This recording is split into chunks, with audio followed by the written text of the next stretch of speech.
here to talk about summer wines now that summer's almost over. Sam, how are you today? I'm hot, but Yeah. Well, good thing we're here in the cellar, hiding from one of the most beautiful days of the year. So we figured we'd talk about some of our favorite summer wines and why they're our favorite summer wines. What do you think of when you think summer wines? That's a good question. In general, I like a nice, crisp white wine that can both be drank by the bottle by itself and or with, By the bottle. like that. 'Cause I drink the temperature. People often ask, what's your favorite thing to drink? And first question is, well, what temperature is it outside? For me, personally, how about you? Yeah, it just kind of depends on what I'm eating, what we're doing. If you're camping by the ocean, that's one thing. If you're on the river, that's one thing. If you're having steak, though, Bodies of water, Yeah. they're dependent. Ideally. Yeah, Ideally, that you makes sense. spend most of the time by body of water. No doubt. Let's not stand on ceremony. Let's break out a wine. So this is my first wine. It is a Pinot Grigio from the very northern part of Italy, the Alto Adige area, up near the Dolomites. Have you ever seen the Dolomites, Sam? Not in person. So does this fit your? This Crisp. I think Lovely. I think treat White Pinot wine. Grigio like the Italians do. You drink it while you're getting ready to drink.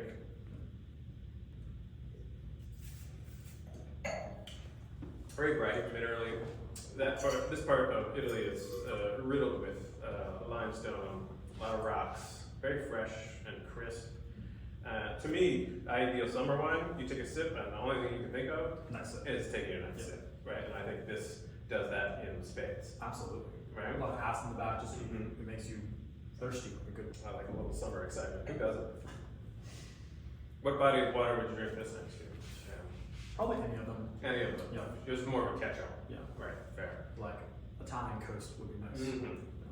When you're summer. Or Carroll Creek.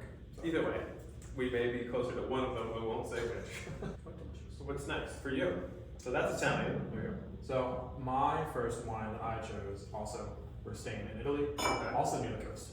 This is the Cenetempo Rosso, Rosato, from a little island of Ischia, which is like a tiny little 18 square mile large island, like 5 miles west of Naples in Campania. Very good. It is a really nice deep red color Yeah.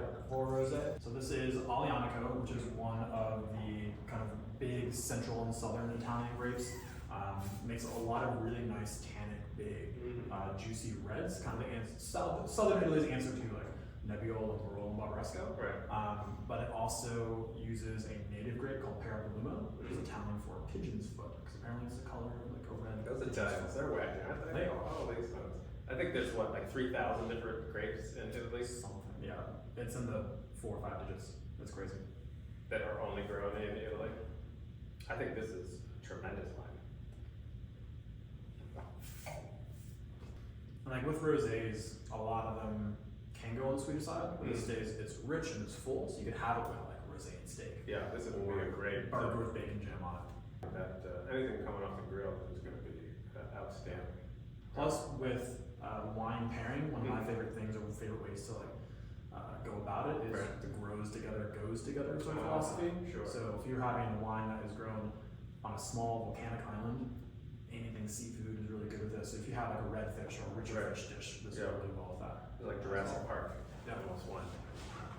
Yeah. So when you say goes together, grows together, so you're thinking like if you're in Spain, for example, maybe paella, you Yeah. would have look for Spanish wine. a Spanish one. Yeah, same idea of like Burgundy and beef bourguignon, or coastal and fish. Nothing says or- summer like beef bourguignon. I've always said that. But you mentioned paella, Yes. and I think you had a wine. I do. It was a leading question. So my second wine is a really cool wine. It's a little nerdy. It's got some age on it. So this is a 2018 Cune Monopole wine that I think is really rich and kind of the antithesis of the Pinot Grigio, but still being a summer wine. So, as I was saying, this wine, I think, to me, like an interesting wine is something like you keep wanting to smell it, and I can't stop smelling this in the best way possible. So this is Viera, which in my mind, like the texture, the smell, it kind of reminds me of white Burgundy, also known as Chardonnay. But this is a little more serious wine and something you might have if the boss comes over for a cookout and you wanted to show off a little bit. Still very summery, but definitely more of a food wine. Like we were saying, paella. I think shellfish might be very nice with something like this. Grilled fish. Yeah. It's a good grilling wine. You got like some kebabs or something too. Yeah, because it's got that flintiness and kind of smokiness. A little bit of weight to it. It's not super like skim milky. It's more. Chug a lug, Sam. You can't spit it. It's too late. It's already in there.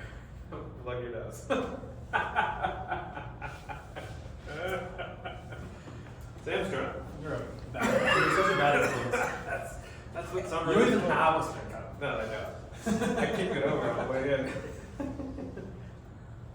So, I'm actually staying in Spain. Oh, It's gonna be Italy, Spain. And even in the same region. Also Rioja.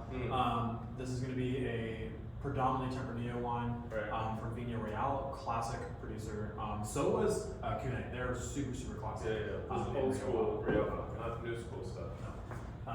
This is going to be a red though, so it's 90% Tempranillo, which is the usual main heavy. Can they grow any other wine, any other red in Rioja than Tempranillo? Yes.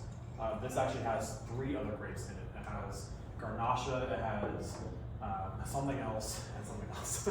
Those are my favorite. But this is a Crianza Rioja, so it's the youngest aging designation. A lot of Rioja Tempranillos are wines, so it's like Tempranillo is a very big, dark tannic grape. It's great if you like Nebbiolo, it's great if you like Cabernet, and they do age Rioja in wood.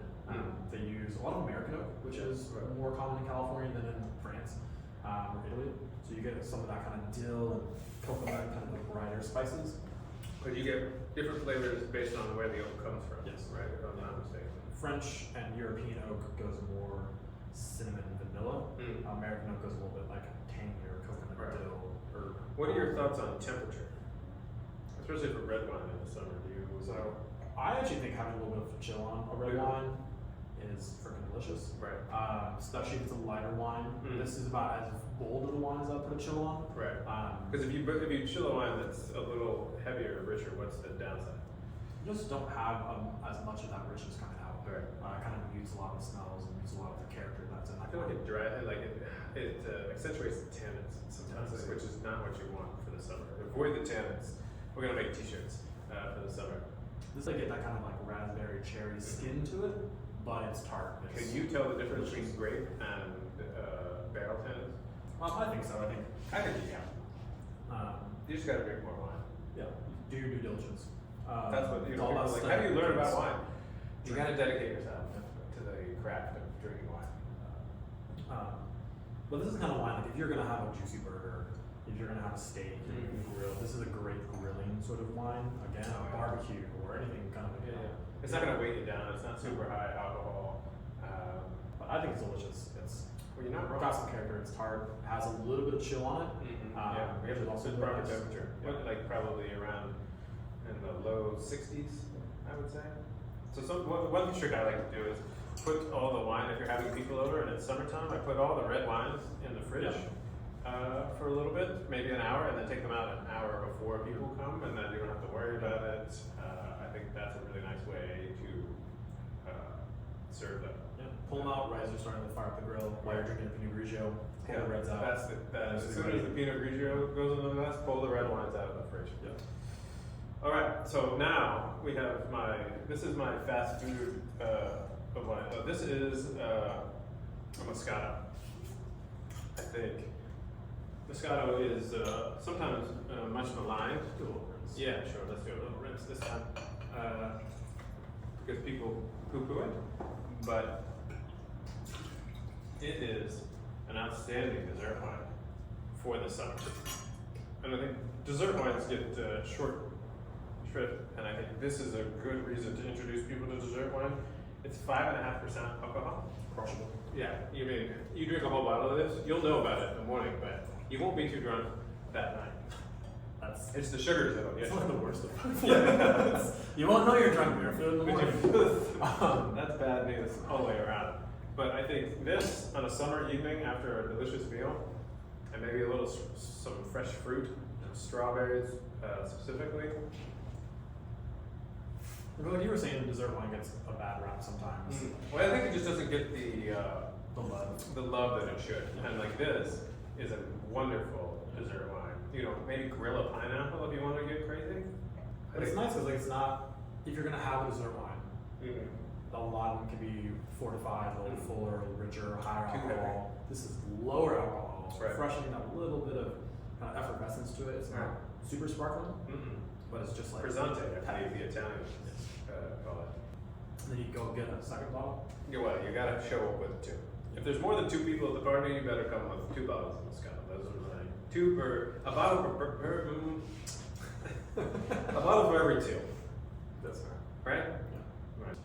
So that has been Drinking Summer with Sam and Jason. Well, Yeah. you can't choose an empty glass. No, you can't. That's bad luck. It's like my mother told me you can't have unburned candles in your house. That's bad luck too. Does that mean you have to like light every candle since you get it? Yes. And then leave it? Maybe, slightly burnt? just burn it one time. Cheers.